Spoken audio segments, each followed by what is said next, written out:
I don't need to be a daughter who is seen as a failure. My family left me behind the day I graduated from middle school. When I got home, the house was completely empty. After some time, I finally reached my mom on the phone. She, along with my dad and sister Evelyn, just laughed at how I reacted. It turns out they decided to move to Washington without me because Evelyn got accepted by a modeling agency. Evelyn is going to be the top model in the country, but what about me, Mary? What am I going to be? I have only one leg. Does that mean I'm worthless? I was in despair for a while, but being abandoned by my family gave me freedom. One day, I'll make them regret leaving me behind. My name is Mary Jackson, and I'm 27 years old now. I live with my grandparents on my dad's side. Here you go, Grandpa. I fixed the button on your shirt, I said. Thanks, Mary. You're really good at sewing. I can't even thread a needle anymore, Grandpa replied. It's okay. You can leave everything to me, I said, smiling. My grandparents always say how dependable I am, but fixing a shirt button is easy. I want them to rely on me for everything because they mean the world to me. They are the ones who saved me when my parents didn't care. My earliest memory is feeling strange about not having a leg.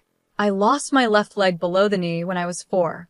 I barely remember it, but the pain and the injections still give me shivers. What hurt more than the physical pain was being left alone in the hospital. Mom didn't come today either. Will she come tomorrow? I would ask the nurse, and she would give me a weak smile. She'll surely come on Friday, the nurse would say, trying to comfort me. But Friday never came, and my mom never showed up. The kind nurse's comforting words just made me feel worse as a child. Most kids my age were always running around and full of energy, but I had to live a quieter life for a while. Still, by the time I started elementary school, I was walking normally again with a prosthetic leg. I sometimes had to sit out during gym class, but I could climb stairs and run a little. It didn't affect my daily life much. I wasn't treated differently at school, and I had friends. I loved being at school. I wished I could stay there forever, because it was my escape. I didn't feel like I belonged at home. I tried on my new dress and asked, "How do I look?" Cute. My sister Evelyn, who's 3 years older than me, twirled around in her frilly skirt. It spread out like a flower. "Evelyn, you're so cute. Just like a model," my mom said, showering her with praise. My dad took pictures of her from all different angles. Evelyn lifted her chin like she was used to all the attention. Evelyn looks good in anything. I want to buy her lots of clothes. Maybe she'll be a model one day. Look how long her legs are, my mom said, putting her hands on her cheeks and swaying. My dad nodded eagerly. They were completely obsessed with Evelyn. At 15 years old, I was the only one who felt out of place at home. Yeah, I do have long legs, don't I? I think they're longer than my friends, Evelyn said proudly. Yes, Evelyn's legs are the longest, my mom said. It's a shame how quickly you grow out of your cute clothes. Evelyn put her finger to her lips and smiled. Normally, clothes that Evelyn outgrew would be passed down to me, but I wasn't treated the same. Mary isn't normal, though, my mom said, her voice changing. They were so excited about Evelyn, but then they'd look at me with pity. Was there some family rule to put me down at least once a day? By the time I turned 15, I accepted it. But when I was younger, it made me sad and angry. Evelyn always wore pretty skirts like a doll, while I was stuck in baggy pants. My gray or black sweatpants looked like pajamas no matter what. And, to make it worse, my tops were always t-shirts with hoodies. I want to wear a cute skirt too, I told my mom one day. She looked at me, shocked. What? That's not going to happen. Your leg isn't normal. You can't show it off. Wouldn't you be embarrassed if people saw it? I'm not embarrassed. All my friends know about my leg, I replied. Well, it embarrasses me, so stop asking, she said coldly. If you can't wear skirts, at least let me wear cool jeans, I begged. Jeans? The fabric is too tough. It would be hard for you to wear. I buy you soft pants because I care about you. Can't you see that? And besides, jeans are expensive, she explained. But you buy so many clothes for Evelyn, I pointed out. I bought you a leg, didn't I? My mom said. I'm spending money on something no one else needs, and you still want more clothes for Evelyn? A leg for you, does that sound strange? Hey, does that sound strange? Under the pressure, I shook my head. My mom muttered more complaints. Your leg was expensive, you know. I'm paying for something you shouldn't even need, giving you a luxury, and yet you still want more. You're such a greedy child. Don't make things harder for your mother. The next day, Evelyn came home from the mall with our dad, carrying new clothes and showing off in front of the mirror. Meanwhile, I was stuck wearing the same plain sweatpants, whether I was sleeping or going out. I always wanted to dress up, and that didn't change, even when I reached middle school. In fact, I was looking forward to wearing my school uniform, but instead, I ended up going to school in my regular sweatpants. It seemed my mom had spoken to the school, claiming she was worried about me. My kind mom managed to make me look like a helpless child. When uniforms were required, I had to wear boy pants. It was convenient that the boy next door, Kyle, had just graduated, so I got his hand-me-downs. Whether it was because the uniform was available or because my mom wanted to hide my leg, I couldn't figure out her reasons. By this point, I wasn't even sad anymore. I just thought, oh, so this is how it is. As if it didn't matter. Evelyn's dream of becoming a model grew stronger. She would post pictures online with captions like "Sweets and me" or "Blue sky and me," then smirk at how many likes she got. She often made me take her photos, handing me her phone like I was her servant. I'd be in trouble if I refused, so I eventually stopped saying no. But Evelyn was very picky, making me retake the photos over and over, which was exhausting. This one looks good. The angle from below makes my legs look super long. This is perfect, she'd say, then suddenly shout. Wait, hold on. No way, Mary. You're in the reflection of the window. Evelyn immediately deleted all the photos. That was close. It would be a disaster if people knew I had a sister like you. You showing up in my photo is so inconsiderate. You're not supposed to be seen by anyone. Think about your place, she scolded. After helping her with the photos, that's how she treated me. I didn't have the energy to argue back anymore. I just took in all her insults, knowing I wasn't needed in that house. I always felt like I was just in the way. I knew that all too well, so I tried to avoid causing any problems for my parents or Evelyn and lived like I was invisible. But never in my wildest dreams did I think they would abandon me right after I graduated from middle school. When I got home after the graduation ceremony, the house was a mess. Clothes and random things like a spatula were scattered on the floor, but the TV, refrigerator, and Evelyn's mirror were gone. It looked like no one had ever lived there. Mom, are you here?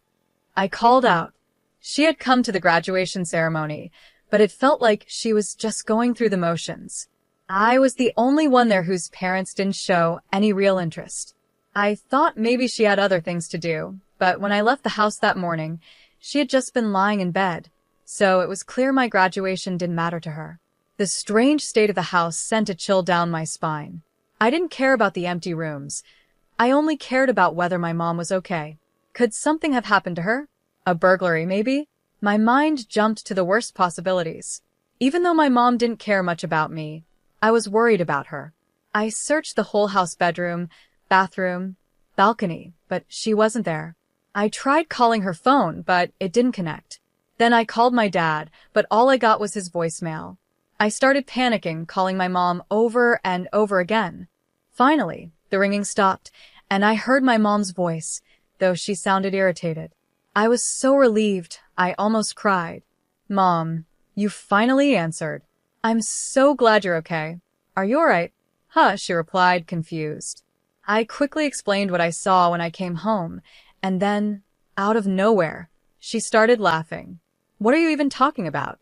There was no burglar, she said. How do you know that? I asked. Of course, we know because we moved out. What? I hadn't realized it until then, but the noise in the background sounded busy, like they were somewhere else. I could hear Evelyn and my dad laughing, too. Hey, Mom, what's Mary saying? Evelyn asked. She's panicking, thinking there was a break-in, Mom answered, still laughing. See? I told you we should have left a note. Poor Mary. I couldn't believe what I was hearing. My mom, Evelyn, and my dad were all cheerful, like it was just another day. Hey, Mary, we're moving to Washington. Do you know why? My mom asked. I didn't answer, because I had no idea. Guess what? I'm going to become a model, Evelyn announced. She had passed an audition for a modeling agency, and my family, excluding me, decided to move to Washington. Mary just graduated from middle school, so she'll be fine on her own, right? My mom continued. We could have moved earlier, but we waited until today for your sake. You get that we were being kind, don't you? They took care of me until I finished middle school, but now they were leaving me behind without a second thought. I wanted to go to school, but I had to figure out the money by myself. Finding a job at that moment seemed impossible. My mom taunted me with a cheerful voice. Well, try to figure it out on your own. I was frozen, still holding the phone to my ear, when she delivered the final blow. Evelyn is going to be the #1 model in the USA, and Mary, what will you become? We don't need a failed daughter. Then she hung up. It felt horrible, impossible. I wanted to scream, help me, don't leave me. I thought about calling her back to beg, but I stopped myself. She wouldn't listen anyway. I was just 15, fresh out of middle school, and now I had to live on my own. Could my teachers help me if I asked? No, that would only bother them. Then I thought of my grandparents. They lived in the same city, but I hadn't seen them in 15 years. My mom always spoke badly about them, calling them terrible people who made her life hard. I wasn't sure if they would even take me in, but they were the only family I had left. Still wearing my middle school uniform, with a flower pin for my graduation, I took the bus to my grandparents' house, barely remembering what they looked like. When I arrived, my grandma opened the door. Mary, is that you? You've grown so much. I've missed you, she said with tears in her eyes, hugging me tightly. I had prepared myself to meet mean people, but all the tension left my body, and I started crying. Emotions I didn't even realize I had came pouring out as I collapsed at the entrance. I told my grandparents everything, sobbing uncontrollably. My grandma's face was full of sadness, not knowing what to say, while my grandpa gently patted my shoulder. It's okay. You don't need to worry, he said softly. They weren't the bad people I had imagined. In that moment, I was saved by them, the only ones who cared. Mary, you're not a failure. You're just a normal girl. Don't be afraid, live the way you want to, they told me. Since that day, I've been living with my grandparents. They've never told me no whenever I ask them for advice. They always say, give it a try. For the first time, I wore a knee-length skirt that fluttered as I walked.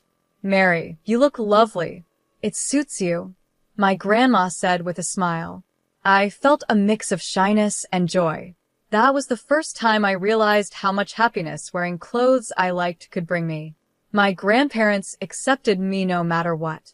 When I dyed my hair blonde, my grandpa just smiled and said, it looks good on you.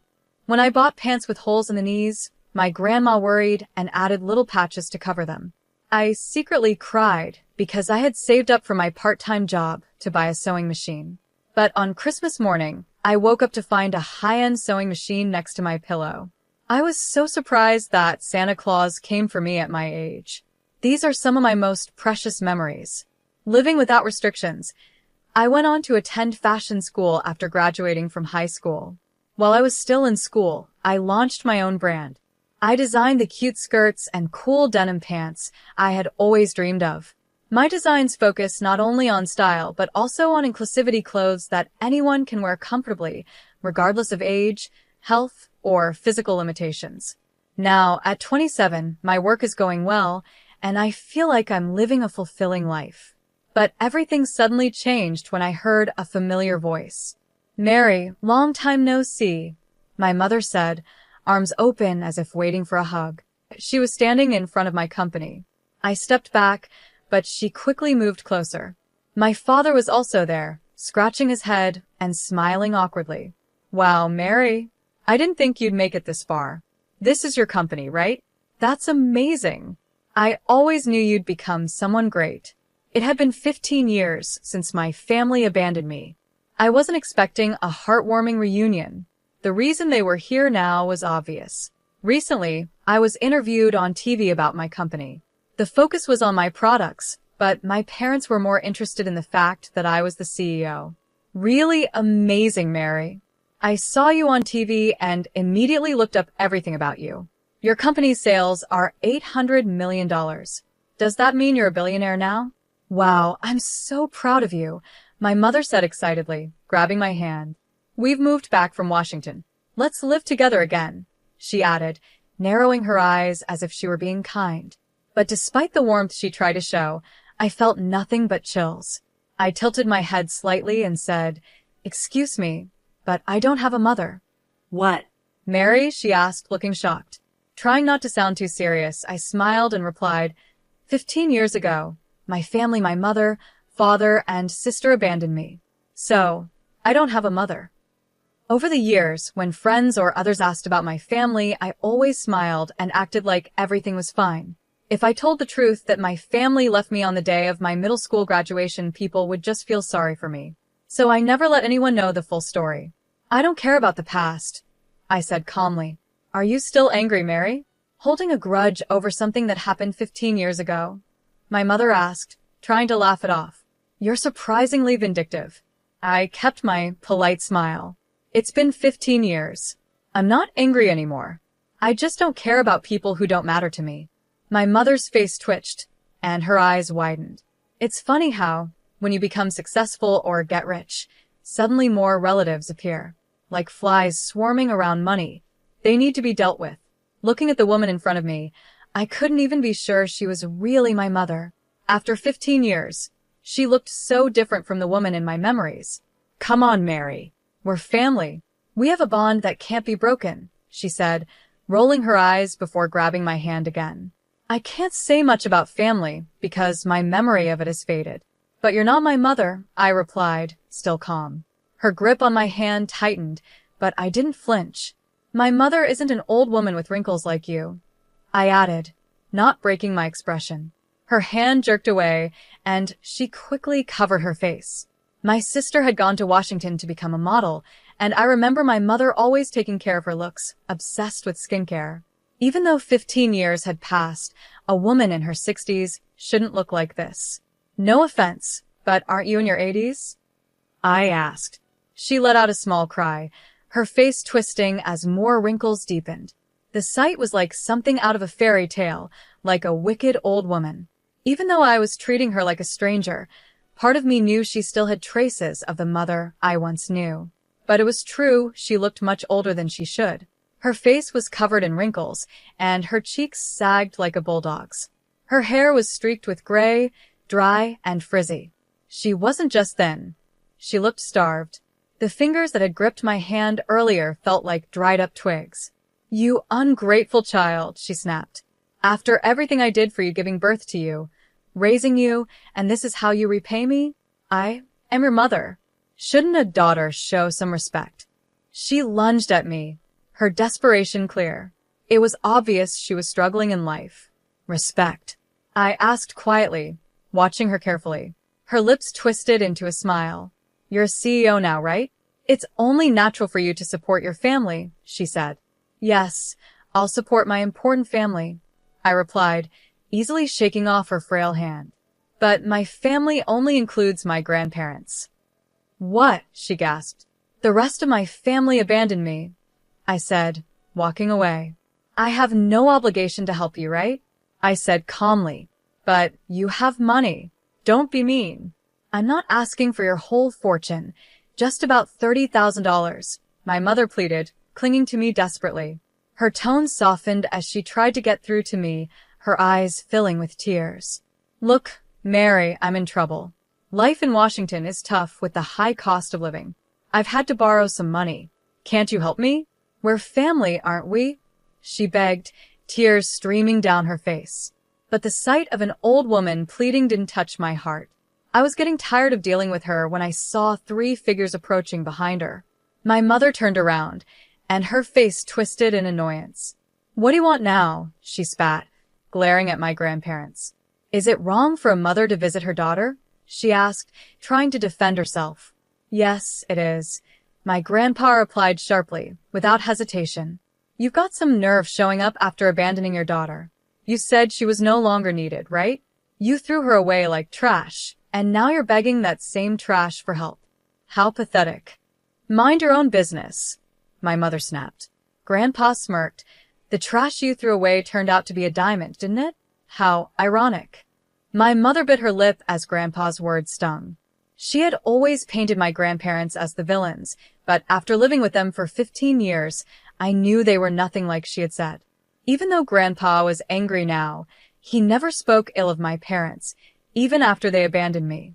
Trying to ease the tension, my grandma spoke gently. "We've heard that you've been going to relatives, asking for money. Are you struggling financially?" My mother's face flushed with embarrassment. She pressed her lips together and muttered, "Yes, that's right. I have no money." Then, as if something snapped inside her, she shouted, "I have no money. And it's all because of Evelyn." Hatred flashed across her face as she spoke about the daughter she once adored. "We spoiled her. But for what? Nothing. All for nothing.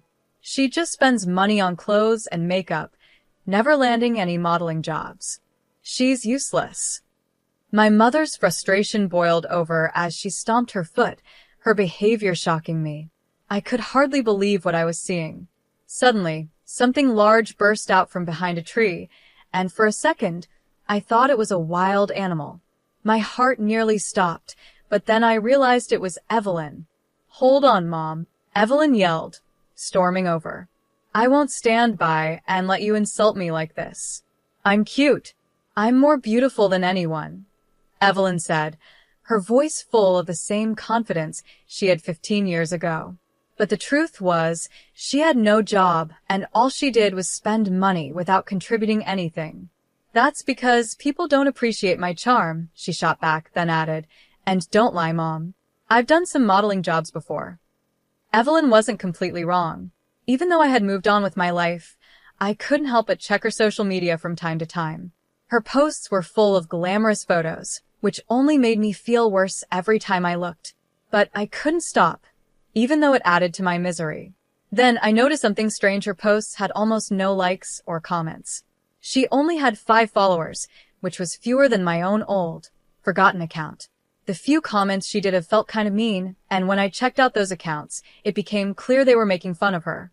No experience, but she acts like a pro. Spends hours demanding reshoots because the photos don't capture her charm. No wonder she doesn't get modeling jobs. Who would want to work with her? One comment read, "What do they know? What's wrong with being picky when I'm a professional?" Evelyn snapped, clearly frustrated. But the truth was, she wasn't getting any modeling jobs, and it was obvious why. I looked closely at her now. Her face was overly bright, her eyes seemed too large, her lips too pink, and her chin too pointed. The Evelyn standing in front of me looked nothing like the person on her social media. It was all built on lies and fake appearances. "I'm different from those other models," she said proudly. "I don't need surgery or fake compliments. I'm a real model.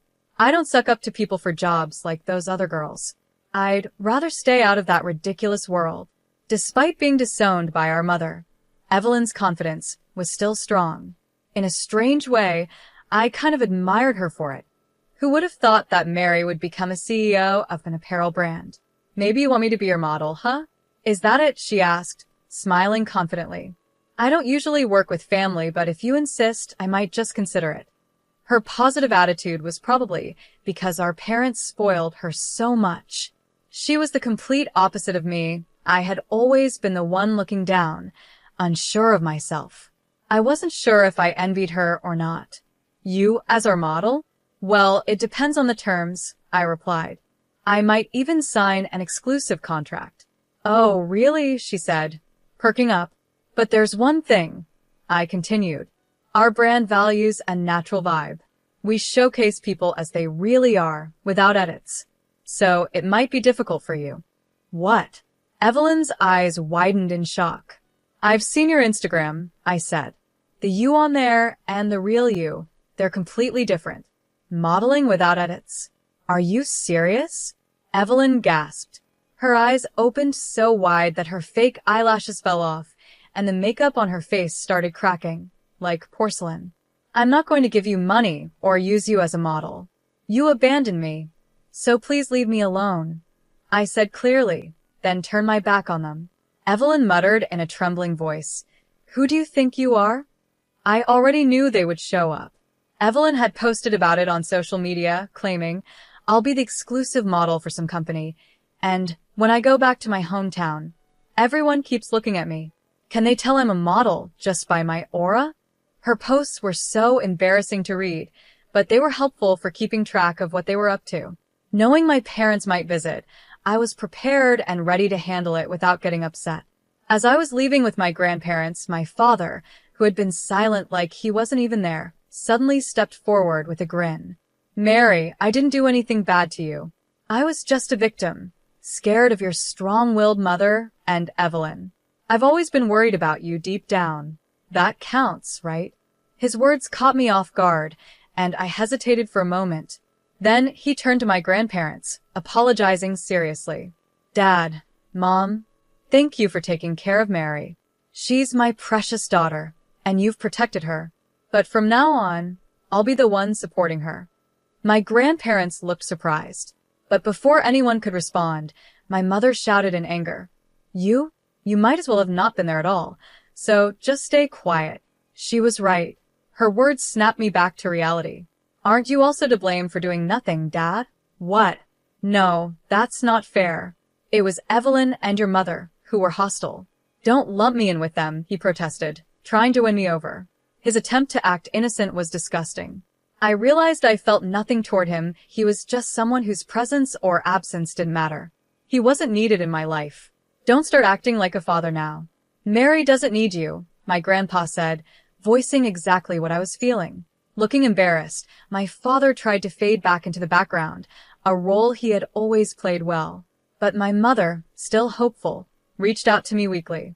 Her older appearance made her look pitiful, a tactic she likely used to gain sympathy. Mary, I'm really sorry. It was all my fault.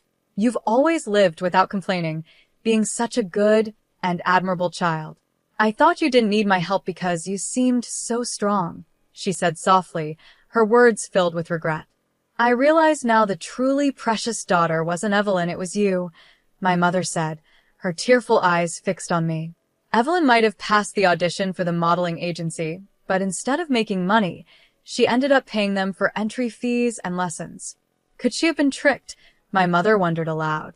Your father even quit his job to move to Washington to support her, but there were prettier girls everywhere. Evelyn becoming a model was never really possible. As I stayed silent, my mother kept talking. But you, Mary, you're a CEO. How wonderful. You're my daughter, and I'm so proud. The more she praised me, the colder I felt. But wasn't I the daughter you didn't need? I asked. Oh, did I say something like that?